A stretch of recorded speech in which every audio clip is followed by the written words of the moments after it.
Welcome.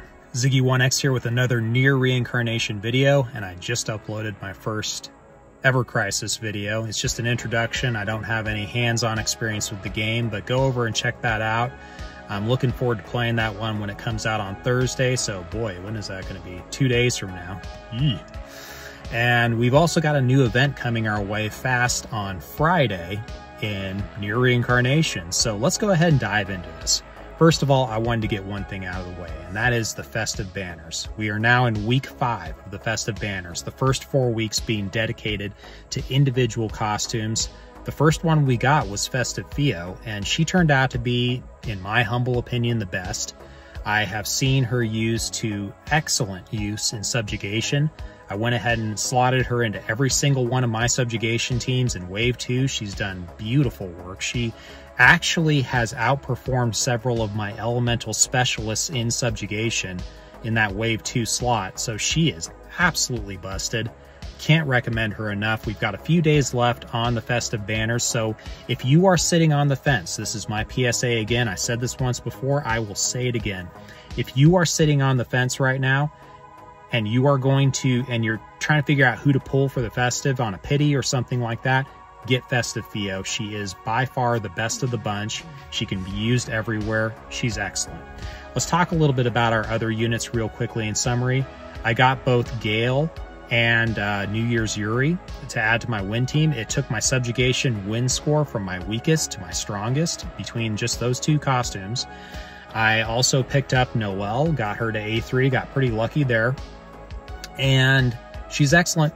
She has got a gimmick within her character skill that gives her, Dauntless. And so it's very easy to get her down to 1 HP, especially in Subjugation Wave 2 when that boss is nuking your team and burning your team and doing all that other stuff. It's really easy to get her down to 1 HP and just absolutely unload damage. She's great everywhere else in the game too. How she compares to other dark damage dealers? Well, the only dark damage specialist that has a 5-hit character skill is still Yuletide Priet. Now, this may change sometime soon, but for right now, it's Yuletide Priet. And everyone else, as far as dark specialists, has only a 4-hit character skill. So Festive Noelle fits right into that. She's got more power. She's got a few other things on the back end that really help her along, but she's an excellent pickup. And then, of course, we have Festive Levania, who was kind of the wild card, and I've seen some people use him. I've seen some people really hate on him. I'm kind of in the middle on this one. I don't hate or love him. I do have him. I have used him a little bit, but I would much rather use Celebratory Udil. I think he's just an all-around better character as far as tanks go. And so I don't really see a need for him. There may be a time where things come up where that changes, but for right now, I think that he is kind of an easy skip. Taking him in comparison to the other tanks that we have 4 total now, he being one of them, and definitely him having the highest HP by a country mile. But the other gimmick that's in his kit is the Defiance, which is a new ability. Defiance is a broken ability, and I don't mean that in a good way. I think Defiance as a skill has landed with a bit of a plop, because the skill Defiance only has one use, and that is in Arena, because it only counters auto attacks. Now, there are cases where bosses and enemies will use auto attacks in the PvE elements of the game, but it's really niche. And so using your resources to chase a unit that has such limited usefulness and utility feels just like it's not a good investment for me. And I think that in part is due to the Defiance ability. Now, I did pity him. I had 1 pity left, and so I went ahead and just pitied him. I didn't see a use for getting my Theo or my Gale to A1 because it's a very moderate stat boost, and it's not a stat boost to the base, it's just on the back end. So I was thinking I may as well pick up the 4th character in the banner just to do that. I did. It's again, Levania, I'm really not sure what to think of him, and it's largely because of Defiance. And if the developers were to at some point fix Defiance. Now, how do you fix Defiance? This is just me purely going out here and saying, what would I do if I was in the developer's shoes? I would fix Defiance by making it countering any attack or ability. So auto attack ability doesn't matter. And the reason for that is because if it eats up 2 of the incoming abilities, now that's pretty significant. And by the way, that's just a little step better than Griff's character skill. Just a little notch better, because Griff eats up any character skill that comes at him. Because when he fires off his provoke ability, he also mitigates damage significantly for the first, I think it's 4 or 5 incoming hits. And that's basically the same thing as this. So it's just one step better than what Griff was already bringing. It doesn't break in any way the meta. It just makes him useful, and it makes the skill useful. And maybe it adds a little bit of utility for it outside of just Arena. So maybe this will happen. Maybe the developers will fix it. I don't think they've ever fixed an ability before, so there's no precedence for it.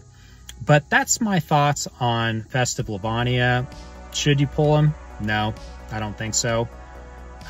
There's really no reason I can see to pull him. His weapon's fine. It's got a lot of HP on it. It's got a chonky HP passive, 20%. But otherwise, there's better offerings out there. So I'd say he's a pass. As far as the festive banners go, I was happy with them. I liked the individual units being targeted per banner, because then it gave me a chance to kind of pick and choose who I wanted. The only aspect of that I did not like is that if you weren't dialed into the Discord community or the data miner community or things like that, you really didn't know what was coming. So you didn't kind of have a preview of what was coming for all of those costumes. And so that's the only downside to that I can see, where maybe Festive Fio being the first and the best collectively of all the costumes, you look back in retrospective and say, ooh, I wish I had pulled on her a little bit harder because I was waiting to see what was coming at the end, but I missed that opportunity. That's the only place where I could see maybe this is a bit of a dud as well. But then in week 5, we also had all 4 costumes on one banner, 150 pulls to pity, which I wasn't expecting. I was expecting 200. So it's not bad. I mean, it's actually not a bad system. The developers were obviously experimenting with this. We will see where it goes if we see it again in the future, but that's kind of my overall take on it. Everybody was amazing, exceptional, except for Festive Levania, unfortunately. So let's go ahead and jump over to a few other things. I made my first SSS Plus subjugation scores across the board on Sunday. I actually sat down and did it. I knew I had the roster to do it. I just had never dedicated the time to it because I didn't want to sit there and waste hours building my team. Now that I've built all of my teams for each of my elements, it's just down to the fine-tuning and tweaking, and maybe I can start to build up my subjugation scores over time. Probably will never make it to SSS plus 10, but it at least gives me the materials that I need to further refine my subjugation weapons, which is what I've really been wanting to do for a while. And that's really the point at the end of the day for diving into those plus ranks for me. So let's go ahead and dive into what's happened since the festive, or kind of during the festive. We also got Abstract Yuzuki, and he's excellent. He's excellent for two major reasons. First of all, he is excellent at Awakening 0. I love this trend, developers. Please, oh please, oh please keep this up. The more costumes that we can get that are excellent at Awakening 0, the happier we will be. The reason why he's excellent at Awakening 0 is because he has his Bold Vigor in his first passives. Awesome. And it's a big Bold Vigor. It is a monster buff. And in addition to this, his character skill. This is something that I really appreciate as well. It has that 400, it's only 4 hits, but it has that 400% base multiplier. And then the water damage is tacked onto it as extra, bringing it up more. But 400% times 4 is a really, really good, chonky, beefy buff. His passives are not tied to any specific element as well, which means that you can use him anywhere in the game. He squarely replaces Celebratory Yuri as a generic damage dealer. He's excellent, and he does it at Awakening 0. And he is a big contender for, in my opinion, alternate 2B. So he's an amazing unit. So if you don't have either of those two units, or maybe you're a little bit weak in some areas of the game as far as elemental specialists go, and you need one or two elements to kind of shore up, but you don't really want to dive into the expensive banners, this is a good guy to get. So consider that when pulling for him. Now also consider that we've got a lot coming our way. We've got a first collaboration coming, which I'm going to talk about, and we have a second collaboration coming very likely before Christmas. So please bear that in mind. Christmas is also a time where we saw significant power increase. This is when we got our Yuletide Gale. It's when we got our Yuletide Griff. It's when we got our Yuletide Priet. We got excellent units at Christmas. And Yuletide Gale is still a meta-defining unit, and Yuletide Griff is still my primo water damage DPS. This is almost a year ago now. So will we be getting a big power bump, or maybe some special new mechanics introduced around Christmas time? I think it's highly likely. So bear that in mind when squirreling away your resources, as well as the two collaborations, the first of which I'm going to talk about right now. So first of all, let's go ahead and play the trailer, and then I'm going to go ahead and give my thoughts on the matter. So first off, let's find the trailer, and then let's go ahead and play it. Okay. So it is the YoRHa Stage Play collaboration. YoRHa Stage Play. So this is pretty obscure stuff. Now, those of you in the know what this is. And it has ties into Operation Pearl Harbor, which is actually noted in the NieR Automata anime. You can see here we've got our three costumes. We've got Griff, who looks like a commander for the boys, because we have the YoRHa boys. We've got Gale in her schoolgirl outfit, but she looks like a YoRHa girl unit as well. And then we've got Noelle, who's actually, and I've been kind of joking about, good trailer, all right. I've actually been kind of joking on and off because we got alternate 2B and alternate brother NieR last time around, immediately following the anniversary.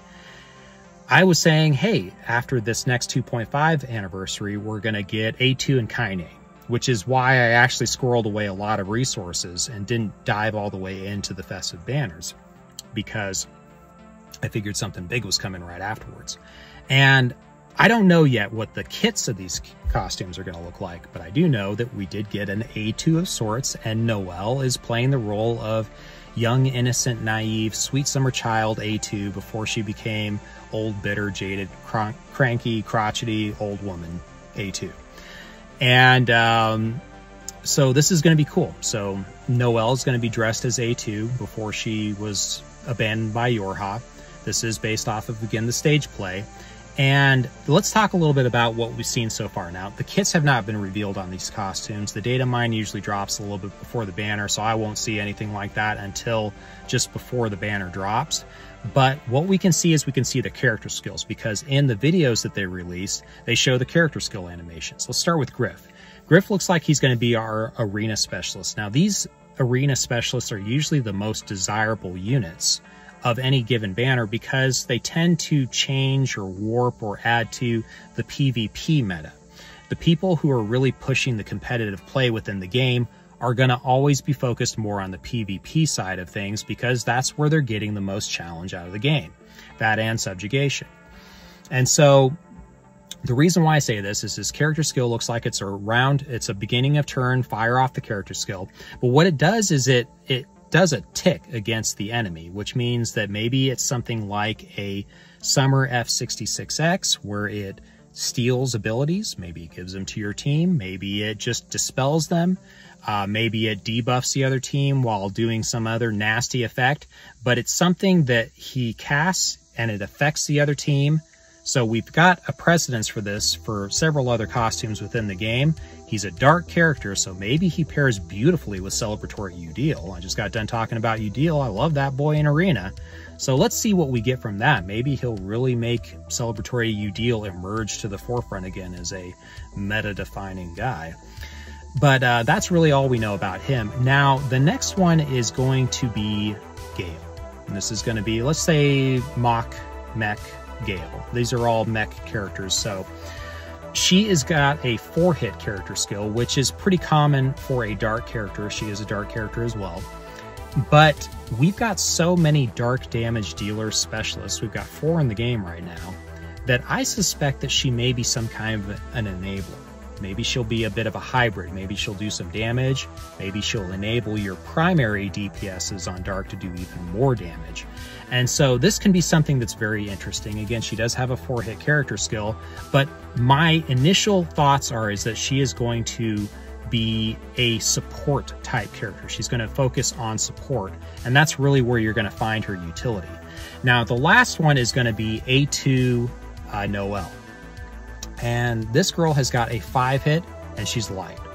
Immediately, I think that this is going to be another light DPS. So, if you have Celebratory Serapha, and if you have Phantasmal Udil, then maybe this is an easy skip for you outside of the aesthetics of the costume. I know that I'm interested in the aesthetics of the costume. And Noelle fans have had it good for the past couple months, but one thing I've noticed about the Noelles is that every single one of them have required to be take them to A3. So hopefully this one gives us a little bit of a break. We can get her to get 1 copy, Awakening 0, get the most out of her kit, and be done with her. And hopefully that is the case for this. But she looks like she's going to be a DPS unit. She's got the 5-hit, and maybe that will flush out our light roster in Subjugation. Maybe that's a big part of why she's being introduced, so we can have 1 for each wave, 3 big, chonky, light DPS units. So I suspect she will be a straight-up light DPS unit, maybe with a few gimmicks in there like we saw with Festive Noelle. But those are my predictions for that. I'm back in the car for this because the acoustics, I forgot how good the acoustics are in my car. I've got the windows rolled down because it's kind of hot outside, but maybe sweating a little bit. Actually, I'm not doing too bad, but it's a little warm outside, but I forgot how good the acoustics are. We got the cicadas outside making noise. I know they made a lot of noise for the anniversary live stream, so, you know, it's just feeling right at home. But I'm going to go ahead and leave this here for now. And I think that this is going to be an interesting collaboration. It's not, will we get events with it? I hope so. Will we get a gem bonus, like a gift? I hope so. I hope we get that 3,000 gem gift because it is a collaboration technically. I do hope that we get a YoRHa stage play collaboration. How cool would that be? Because what that's doing is that's taking more obscure lore in the game, because the stage collaborations, the musical concerts and these things, they're very niche, and you can find resources for them online, but it's hard to do. You really got to search for them. So how cool would it be for Reincarnation to introduce some of these more obscure bits of lore into the game? So am I hopeful? Yes. Am I optimistic? A little. But the realist in me is saying it's probably going to be a straight up banner with some gem rewards and probably a rerun of an event. Maybe the rewards will be reset for the rerun, but I'm not super hopeful. I'm optimistic, but I'm not super hopeful. There's that nagging part of me that's saying, maybe it won't happen. I'm going to leave it here with no further ado. We will find out more on Wednesday and Thursday. But until then, peace out, y'all. I'll see you in the next video, and hopefully I see you over on Ever Crisis. Follow me on over there. Applebot. Same developers.